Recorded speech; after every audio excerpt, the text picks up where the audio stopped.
to a new episode of the Brandon Janeau Show. And as you know, I am Brandon Janeau. Like always, on all podcast platforms everywhere, it's Brandon Janeau Show.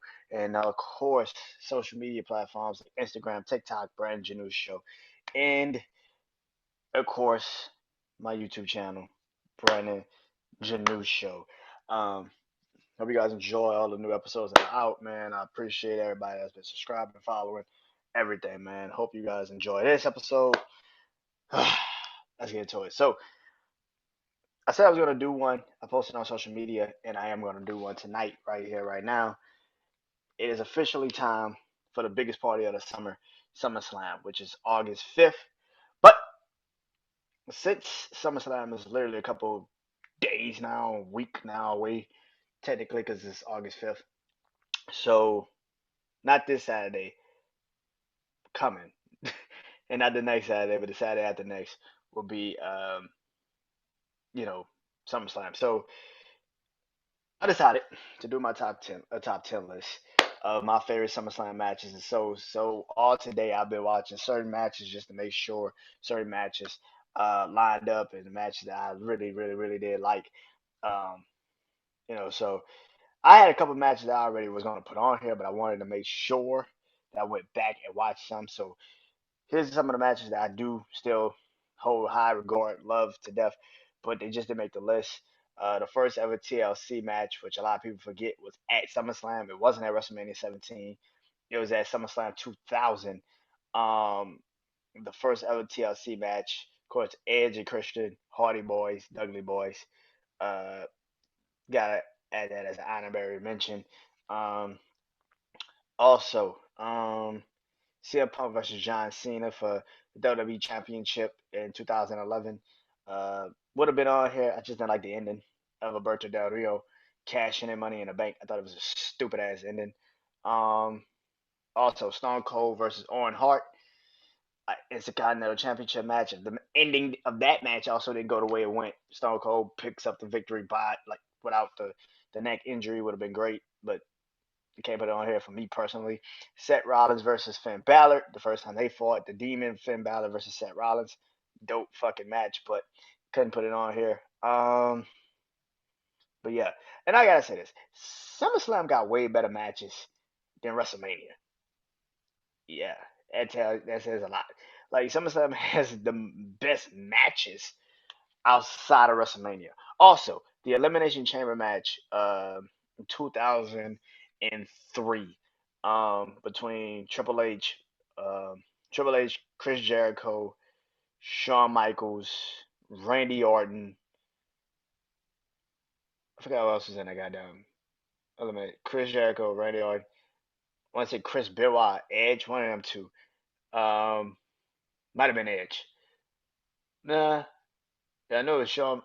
I know it was Shawn Michaels. I know it was Chris Jericho, Randy Orton, Triple H, Goldberg.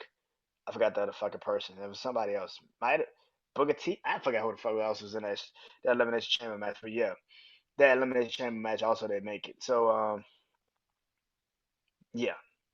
So you probably thinking to yourself, well, goddamn, Brandon, what match did actually fucking make it? Um. Uh. Well, this is my list of my top 10 favorite WWE SummerSlam matches. So hope you guys enjoy this. Maybe you agree, maybe you don't. I don't fucking know, but these are my favorite. Um, I'm gonna move at one up, but I'm gonna move it down. Yeah, move it down a little bit. But yeah. So if you know I do top tens, I go from 10 to 1. I don't start at 1. I start at 10. 10 to 1. Build the expense of these matches. But let's get into it. So coming in at number 10 on this list is a match that I thought was really great, and it closed out this rivalry perfectly. And that is last year's SummerSlam main event: Roman Reigns versus Brock Lesnar, the Last Man Standing match. Out of all of the Roman Reigns and Brock Lesnar matches, I think every fan could tell you in wrestling, this was clearly the best match they've ever fucking had. Like, it was concise. It was intriguing. It was actually something that you actually wanted to watch the entire fucking thing. You didn't know where it could go.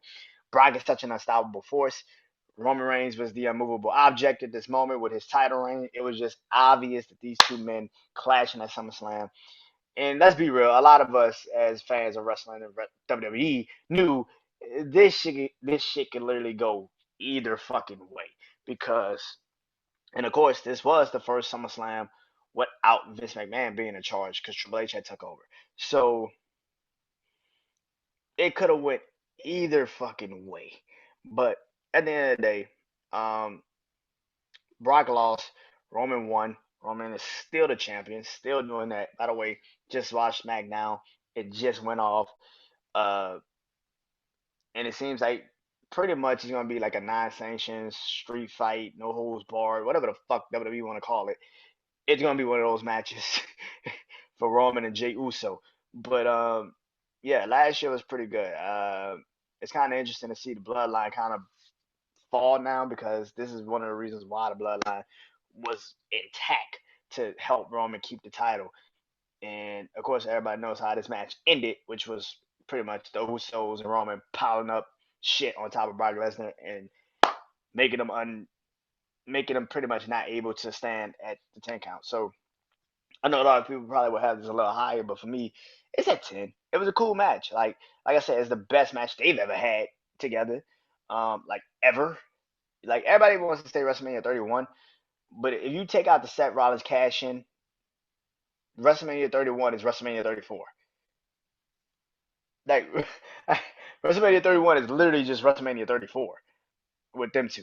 Like nothing really was that special about that match, like everybody says it was. Brock just beat the shit out of Roman, and that's pretty much it. But yeah, so that's at number 10. Uh, Roman Reigns versus Brock Lesnar. Uh, last man standing for the undisputed Universal Championships title, I should say. At number 9, staying with Roman and Brock. At number 9, Brock Lesnar versus Braun Strowman versus Samoa Joe versus Roman Reigns. Fatal 4-way for the Universal Championship. This shit was a car crash and a half. This was bad, man. This was a crazy fucking match. You had literally there was no real loser. Like this kind of why it was a little hard to decide who could win. Uh, I love when WWE does this, where they put all these different storylines together and just mash it up and have one big ass match. I loved it when they did the Armageddon Hell in a Cell with Kurt Angle, Triple H, Rock, Stone Cold, Undertaker, Rikishi. Like I love those types of matches. Like I think those are the best types of matches when you bring in a storyline that kind of already links each other. This was one of those cases. Universal title needed something like this. It put it really on the map for me personally. I think Brock, Braun Strowman, Samoa Joe, and Roman Reigns. Braun Strowman was as over as he was ever going to be in the WWE at this time. Samoa Joe still was kind of unknown, except if you just don't watch fucking wrestling, you probably didn't know who the fuck Samoa Joe was. Let me tell you, he's the submission machine. He's Samoa Joe. Yeah, it's what the fuck he does. If you never seen Samoa Joe in TNA before he got to WWE, I have nothing to tell you. Or even Ring of Honor. Like, what the fuck? Where have you been? Anyway, and Roman Reigns was just getting booed out the fucking building. See, this is a completely different Roman compared to the Roman of last year or even now. He was getting booed the fuck out the building. Nobody wanted to see him win. And to be honest, for him to take the pinfall in this match, which is kind of interesting, because he's the one that took the pinfall. And me personally, I would have put this shit on Samoa Joe. I let Samoa Joe take the pinfall because you were still pushing Roman to be the guy. And he took the pinfall in this match, which was kind of stupid. I didn't understand that shit. Um, because a couple months later, he will fight Brock Lesnar for the fucking title at WrestleMania, which made no fucking sense. Like, it just didn't make any fucking sense. Like, it just he took the fucking pinfall. Like, and then you have him fight at Brock Lesnar at WrestleMania 34. For what fucking reason? That shit just didn't make any sense. I didn't understand that. But this match was incredible. Like all four of these men did their part. Brock Lesnar went through 2, 3 tables. Samoa Joe was some more fucking Joe. Roman Reigns was what Roman Reigns was at that time. He wasn't a tribal chief. He was the big dog, and yeah, nobody gave a fuck. It was a great match, man. Brock Lesnar pretty much getting wailed out on the court, then coming back being like Terminator, you can't kill me, motherfucker. Like he was just on another fucking level with it. Brock was different, man. This match was incredible. Actually, if you go watch it, you'll see all four of these men just went out there and just was like, fuck it, let's throw caution to the wind. Let's fuck everybody up. Let's go get it. It was an amazing match, man. It's definitely a classic to me, man. Coming in at number 8. Um, One of my personal favorites. Now, a lot of people might not like this match, but I fucking love it. Now, I don't know how many people don't like this match. I don't know how many people like this motherfucking match. But this is one of my favorite matches that I've ever like. When I was a kid, I loved this match, and I watched it today, and I still love it. It's actually a really good fucking match, and it still is to this day. It literally boosted, pretty much pushed both of these guys to the stratosphere after this match. And this is coming in at number 8 will be SummerSlam 1998, which will be Triple H versus The Rock for the Intercontinental Championship in a ladder match. Man, like I said, I remember watching this when I was a kid, seeing this match. I loved it. I used to go by my dad on the weekends. We used to go by my aunt house, my TD house, and watch pay-per-views.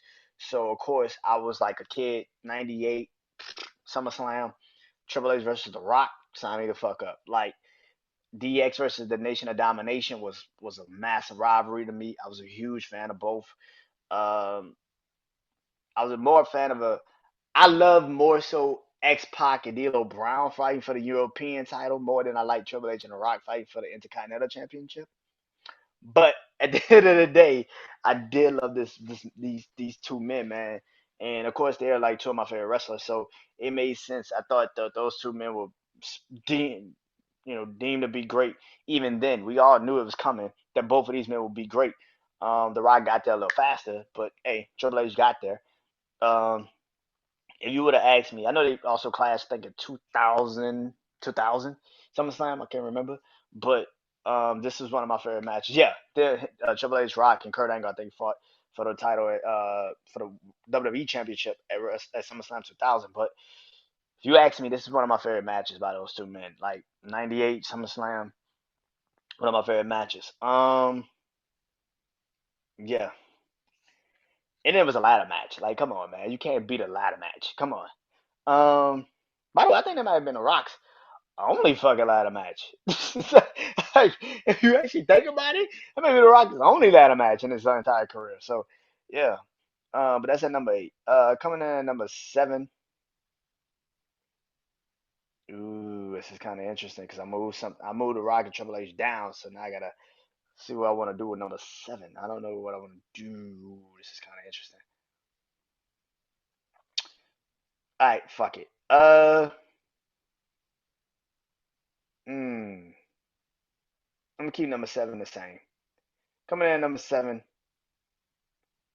at SummerSlam 2008, the main event, Undertaker versus Edge in Hell in a Cell. I watched this match today. I watched it a couple years ago, I think, on YouTube. Thought it was a classic match then. Thought it was even better than they. Um, this is again, like I said, SummerSlam got some of the best main event endings of all time. Um, this was a classic, man. I like this match so fucking much. Undertaker versus Edge is always an obvious choice of two men. And this is how crazy it is because neither man was fighting for a title. These were just two men that was just had a rivalry. Undertaker had got uh, pretty much bored from WWE, couldn't come and fight WWE anymore uh, because of Edge and La Familia. Um, and then Edge cheated on Vicky Guerrero, and she put his ass in a Hell in a Cell against the Undertaker. And this match was incredible, man. Edge did not seem scared of the Undertaker. This was what it actually, I think, what is the best part of the match because Edge didn't come in with some scared hesitation shit. He came in as like, you want to go crazy, I could go crazy with you. You want to be dark, I could go dark with you. That's why I think this match worked so fucking well. It was a classic, man. It's a classic. I think it's a one of the best matches. A lot of people say WrestleMania 24 was their best match, but to me, I think this was their best match. I think they clearly were head and shoulders above. They played with the Hell in the Cell perfectly. They included, and me being who I am, I love callbacks in wrestling matches. So for Undertaker to throw Edge through tables, like he threw him through the table to get him banished from WWE in the first place at One Night Stand in the TLC match, he chucks him through two tables like he did him at One Night Stand. And then it comes into the play of Edge hitting him over the head with a camera at Survivor Series 2007 that cost him the title against Batista. Well, Undertaker grabs the camera, hit Edge over the head with the fucking camera. Undertaker gives Edge a concerto. We already know Edge gave Undertaker a bunch of concertos. Um, and then what did he also do? Oh shit, I forgot what else he did. Oh, spear. He speared Edge in the cage because that's Edge's finisher. And then he also, at the end of the match, everything that was over, Edge gets back up and then he choke slams his ass through hell on top of a ladder. So yeah, Undertaker Edge Hell in a Cell 2008, fucking fantastic ending of a pay per view. I thought that was a really great ending of a pay per view. Um, yeah, coming in at number six, ooh, and just barely missing the top top five of SummerSlam matches for me. And I love both of these fucking matches. I had to watch one a day just to make sure I wasn't tripping. And the other one, I already know how good it was. I didn't even need to go back and watch it. Coming in at number six, Seth Rollins versus John Cena for the WWE in United States Championship to unify the WWE in the United States Championship. Title versus title, winner takes all, pretty much. Seth Rollins versus John Cena, 2000 at SummerSlam 2015. I would have loved to keep this in the top five because it was in my top five, but I moved it down one. I would have loved to keep it in the top five, but I can't. Compared to the endings of both of these pay per views, both of these matches, this didn't even get the main event slot, and I get why, because Undertaker versus Brock Lesnar, which is another match that is not on this list, mainly because of how it ended. It seemed like it was so much confusion on why the Undertaker and Brock Lesnar ended the way it ended, so that's why I didn't put it on this match on this list. But Seth versus John Cena, this is literally set authority set. Like this is literally him at his peak. Everybody remembers this match. If you don't remember this match, Seth Rollins was wearing uh, the white, uh, the white costume that night. Yeah. So I love this match. I thought it was an incredible match. I personally would have not had John Stewart fuck it up and pretty much have him be the deciding factor in the fucking match. Thought that was kind of stupid, but because he had no real reason. I mean, outside of him beefing with Seth, it didn't. I didn't understand it, but Seth versus John Cena to be the champ. Seth versus John Cena to pretty much be the first WWE US champion. Um, was a classic. I thought it was a great match. Seth got a chance to really show off who he was more so than not. This was actually the match that made me really a Seth fan. Yeah, that's crazy to say that. This is the match that really made me a Seth fan because, of course, John Cena is one of my favorite wrestlers. So, of course, why not Seth Rollins, versus John Cena? It makes sense. But this was the match that made, and I also like the build up. As much as people don't want to say they really fucked this build up, I thought the build up was great. I go back and watch that John Cena, Seth Rollins contract signing for this match all the time because John Cena is just like what he said when he got in the ring. He said half of the building is screaming, "Let's go Cena." The other half of the building is screaming, "Cena sucks." And now the goddamn fool in the building is saying a goddamn thing about Seth Rollins. I was like, "I'm in." And he flubbed up his lines a couple times, but hey, that shit was incredible. And then when he said one thing about Triple H was never Ric Flair's bitch. And Sunday, I'm gonna make you mine. Like, god damn. Yo, that shit was incredible.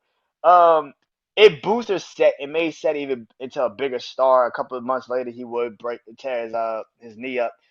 But if he could have rode the momentum of this match, even after the Night of Champions match with him and Cena and Sting, if he never got injured, what would Seth had been?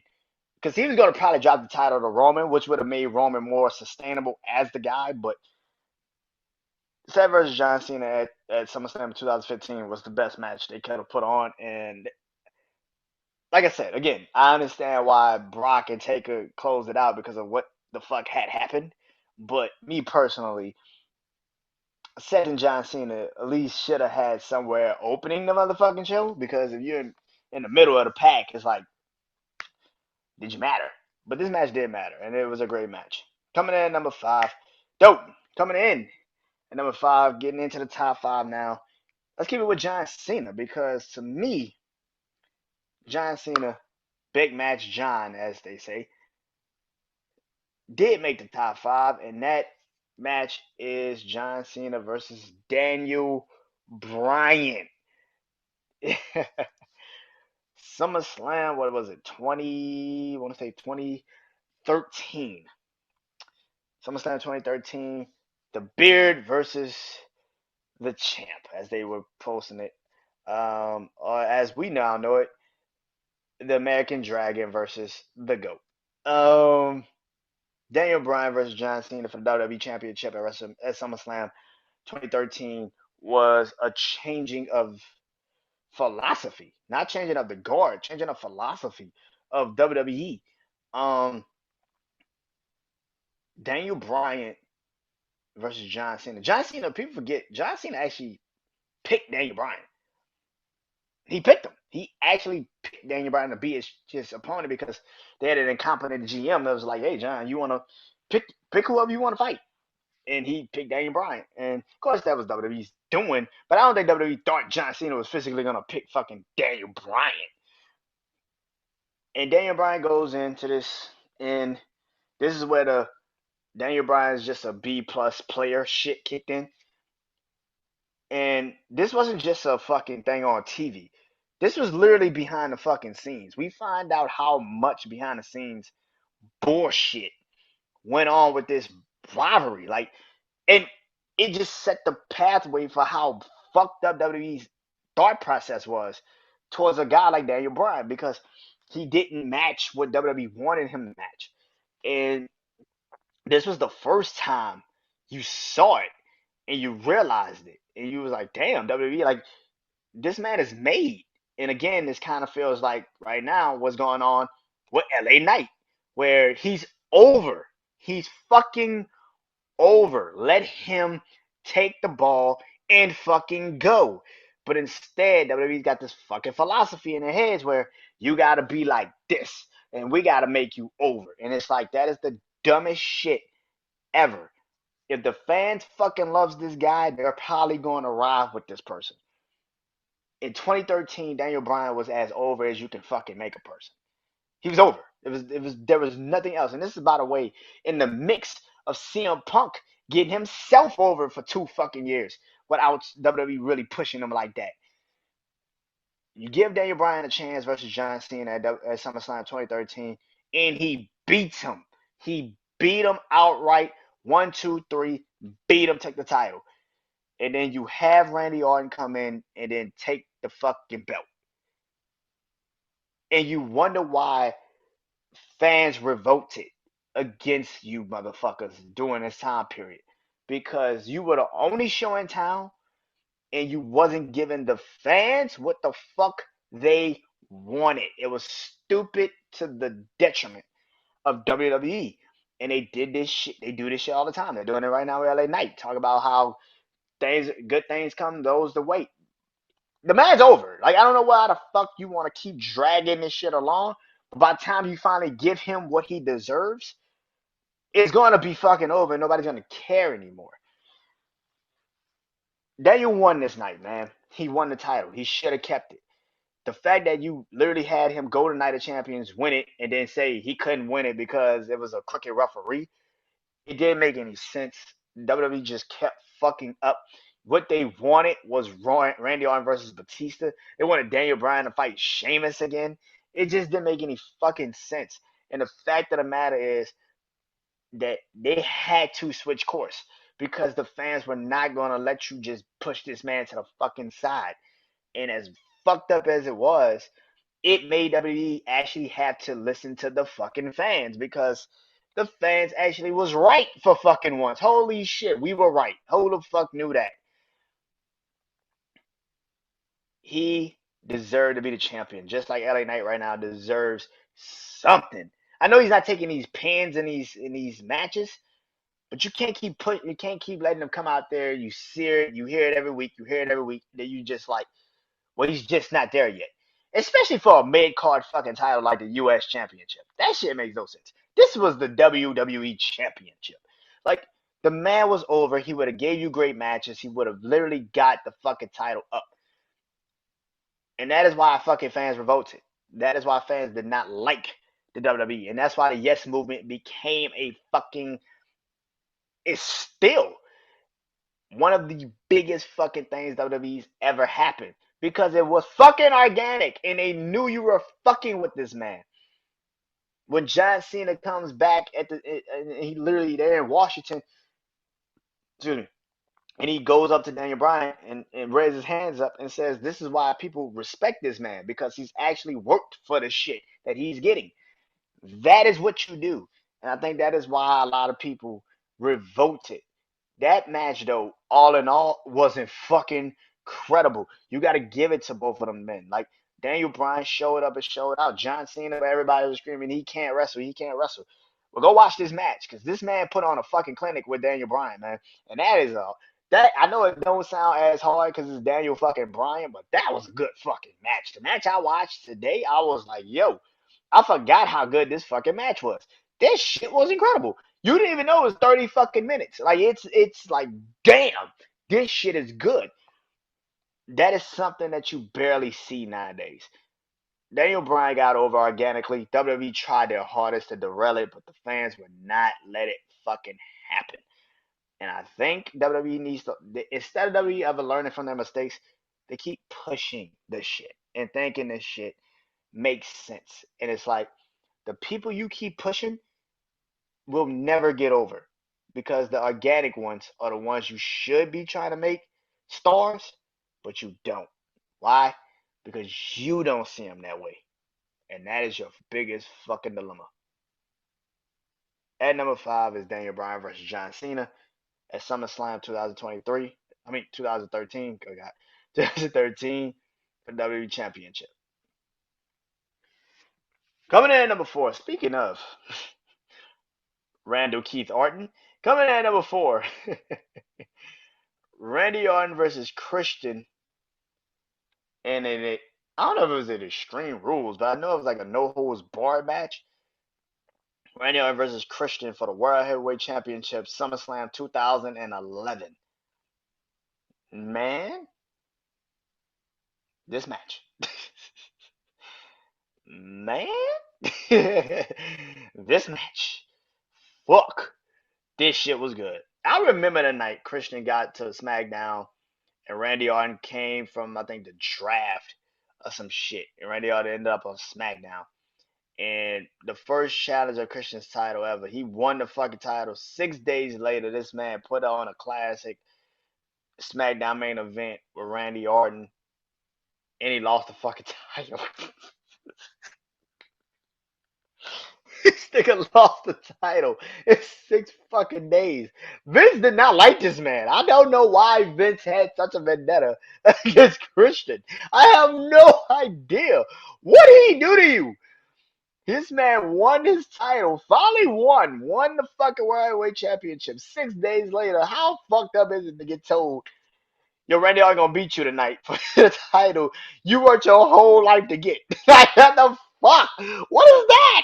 Like, oh my god, that was terrible. By the way, that RKO Randy Orton gave Christian to win that title was incredible. That nigga caught that motherfucker out the sky. Christian kicked him, and then turned, and then Randy Orton was like, "Bow!" I was like, oh shit, he lost. I said, oh shit, he lost.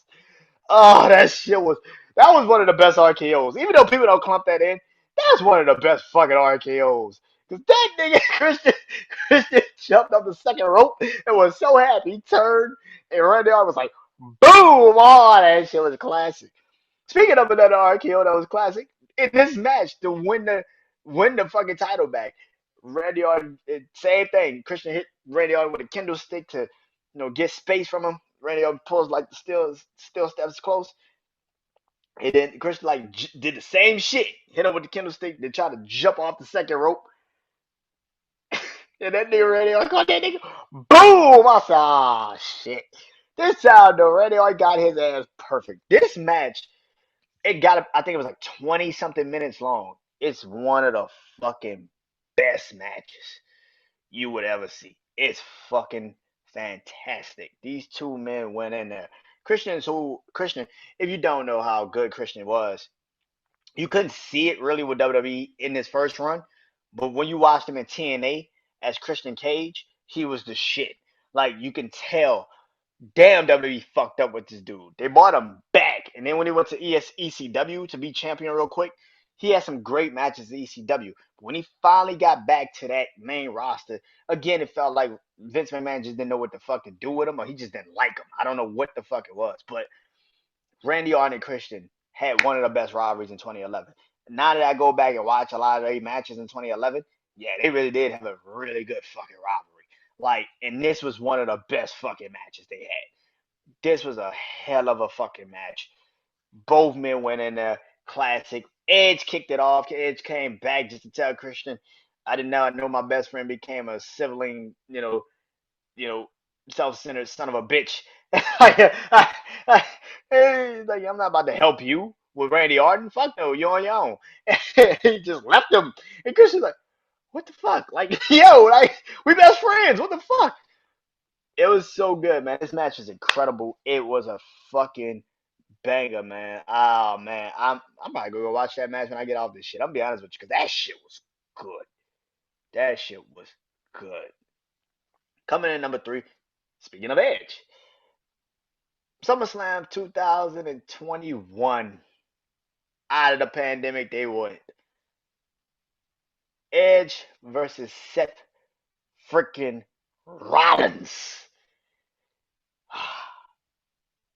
This is incredible. This is literally like watching young Edge versus old Edge. It was fucking incredible. It was great to see it, man. It was a rivalry that we all wanted to see finally. Like, we all remember when Seth was a part of the Authority and he threatened to stump on Edge's neck and pretty much permanently, put him in a wheelchair, pretty much. So when Edge came back, that was one of the rivalries I was like, I gotta see. One day these two gotta clash. And when they finally did, it was fucking phenomenal. Um, the first encounter was at SummerSlam 2021. It made sense. They were incredible in this match, man. Both men gave it the all. I've watched it like several fucking times since I watched it the first time. It's one of the best matches. Now, it's not like the Hell in a Cell match at Crown Jewel, but to say this was the first match, fucking fantastic. Um, they played off of both of each other's strengths and weaknesses. I think it was a incredible match. Seth Rollins, who is literally, like I always say, is one of my favorite wrestlers. Obviously, Edge is one of my favorite wrestlers too. Like I said, it was like watching old Edge versus new Edge. It was just so goddamn fantastic to see two men who are the best of their generations kind of clash with each other. I thought it was in a hell of a match. Edge coming back with, that was the first time you saw Edge with the Brood music and shit with the fire and everything. This was the first time you saw it, him with that for the set rivalry, which was the first match at SummerSlam. Incredible match. I think it's like 20 some minutes, 30 minutes long. I think it's on YouTube. If you don't have the Peacock Network, go watch it. You'll be like, damn, this is a really good fucking match. Like I said, both of these men are one of my favorite wrestlers, and I thought that this was probably the best thing I had ever seen. So, hell yeah, this is number three. To me, I can't speak for everybody else, but to me, this is number three. These next two matches, though, are my favorite matches in SummerSlam history. Like,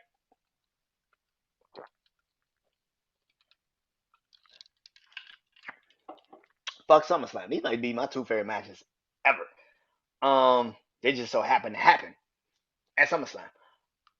Coming in at number 2, I wasn't supposed to even watch this match, but I was supposed to be skipping through it just to sim it and go to the Daniel Bryan John Cena match because I already knew this match was on my list.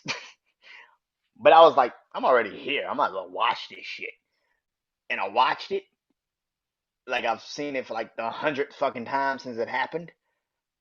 It's still one of the best matches I've ever seen, especially since he's been back in WWE. Like that was one of the best fucking matches I've ever seen. Coming in at number 2, at that same SummerSlam 2013, the Beast, scratch that, the Best versus the Beast. CM Punk versus Brock Lesnar. This is still Brock Lesnar's best match since he's been back in WWE. The man's been back in WWE for like a decade now, like over a decade now. This is literally still his best match he's had since he's been back in WWE. Better than AJ Styles one, better than Daniel Bryan one. The triple threat match with him, John Cena set is close, and I easily would say it's fucking close. I even said the SummerSlam match with him and Roman. Him and him and Seth have had some good ones, but not like this. Him and Drew was pretty good at WrestleMania, but wish they had a crowd. But if you ask me what was the best fucking match, this is it. This is top tier. This was the first match Brock Lesnar had that he actually had to wrestle. Excuse me. This was the first time you saw Brock Lesnar actually have a match that wasn't just come in, German suplex, F5, Kimura lock, it's over.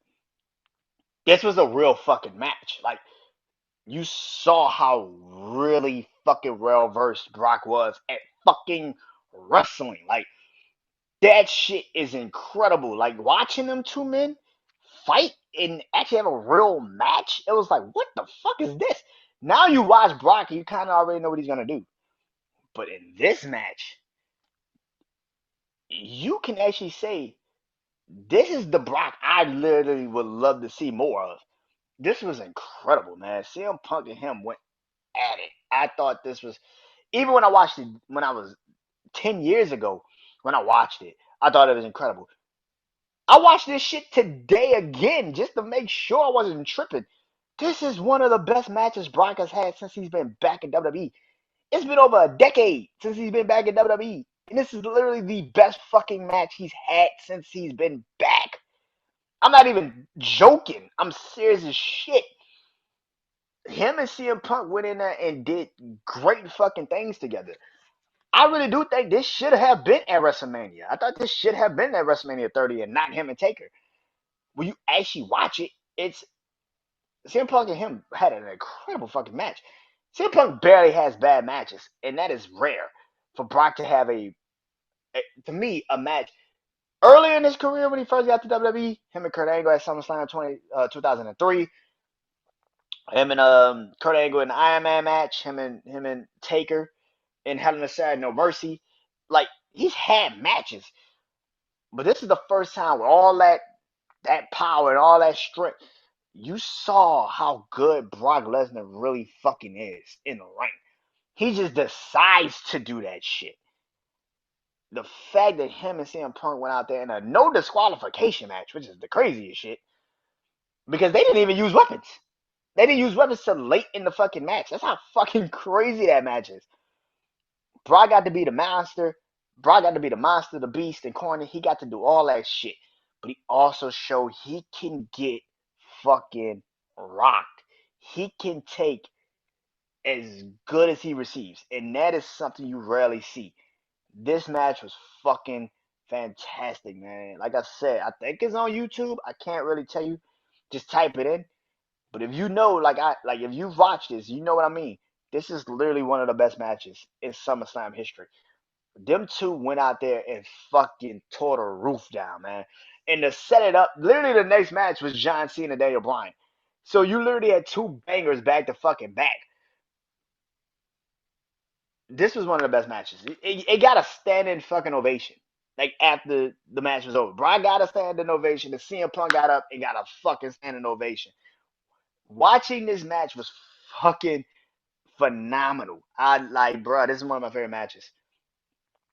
And if you think I'm tripping that Brock has had a match where you're like, oh, it's been back and forth, no, the fuck it hasn't. Like, give me one that has been back and fucking forth.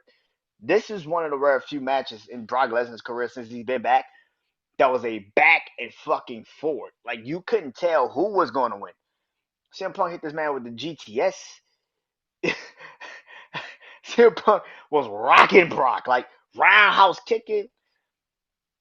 Brock was taking the kicks. He was like giving the emotion. Like, holy shit. Like, yeah, this is one of the best matches. Like, come on, bro. Like, yeah. If it just didn't live in SummerSlam allure with this my number one match, it would be my number one match. But it just does. Because coming in at number one, I think I've said this before and I'll say it again. At number one, the Heartbreak Kid Shawn Michaels return at SummerSlam 2002 in a non-sanctioned match against the game, Triple H. Yes, Shawn Michaels returning was massive. It was incredible to see. But if you watch this match, it's more than just a match. It's fucking cinema. It's incredible to see these two men, two best friends, literally brothers. One goes away for 4 years. One becomes one of the biggest names in the company. One comes back to regain what they were, D-Generation X, and the other one stabs him in the back. Stabs him in the back so much he threw his ass through a car window. It was incredible, man.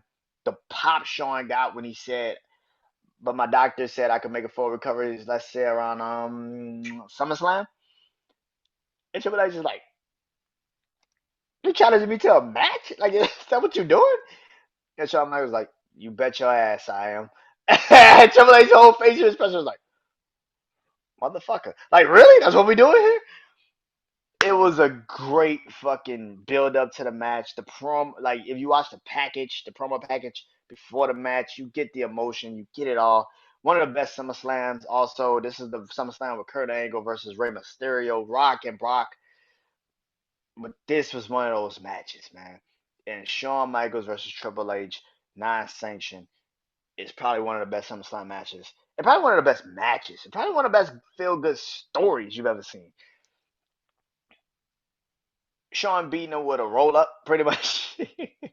um, to watch how Shawn and Triple H could just work. We didn't know how Shawn was going to be coming back from a back injury. We never heard of this shit ever.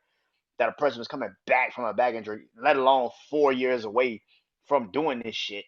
He came back firing on all fucking cylinders. It fucking worked. It was incredible. One of the best SummerSlam matches of all time. It's one of my favorite matches probably ever. Um, yeah, that shit is top tier, iconic. I think it's still one of the best matches WWE's ever produced. I really do. And it's early 2000s, so you know this shit was.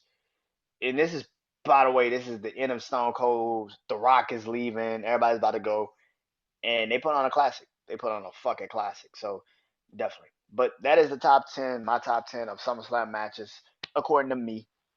Can't speak for everybody. So let me run down the list one more time. Number one, Shawn Michaels versus Triple H, SummerSlam 2002, non-sanction. Number two, CM Punk versus Brock Lesnar, SummerSlam 2013, no disqualification. Number three, Edge versus Seth Rollins, SummerSlam 2021. Number four, Randy Orton versus Christian. I think this is a no disqualification match as well for the World Heavyweight Championship at SummerSlam 2011.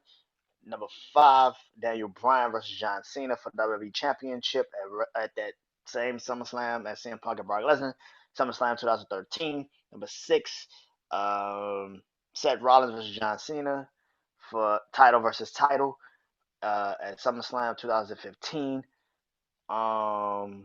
Number seven, Undertaker versus Edge, Hell in a Cell 2008. SummerSlam at number eight, The Rock versus Triple H ladder match 1998. SummerSlam.